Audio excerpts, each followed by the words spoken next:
Students, आज का हमारा टॉपिक है दोहरा लेखा प्रणाली के दोष या हानियाँ, यानी कि डीमेरिट्स और disadvantages of double entry system.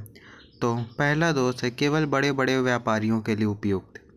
यह प्रणाली एक फुटकर या मध्यम श्रेणी के व्यापारी के लिए अनार्थिक है, क्योंकि इसके व्यवहार सीमित होते हैं।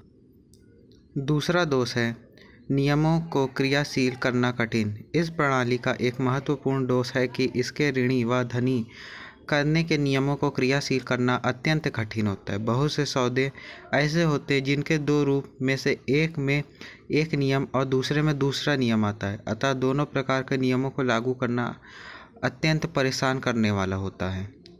तीसरा दोष है थोड़ी सी भूल के कारण भ्रामक निष्कर्ष।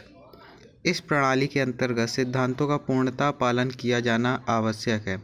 सिद्धांतों में थोड़ी सी भूल भ्रामक निष्कर्ष प्रदान करती है। विशिष्ट ज्ञान की आवश्यकता। इस प्रणाली के अंतर्गत नियमों में पूर्ण दक्षता प्राप्त करने के लिए इसकी शिक्षा, प्रशिक्षण एवं व्यावहारिक ज्ञान आवश्यक होता है, अन्यथा इस प्रणाली का लाभ नहीं उठाया जा सकता।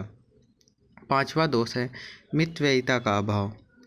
इस प्रणाली के अंतर्गत हिसाब किताब रखने पर अनेक प्रकार के रजिस्टर व अन्य आवश्यक सामग्री उपयोग में लाना आवश्यक होता है तथा अनेक कर्मचारी नियुक्त करने पड़ते हैं जिन पर पर्याप्त धन व्यय करना पड़ता है, अतः यह प्रणाली अधिक खर्चीली है।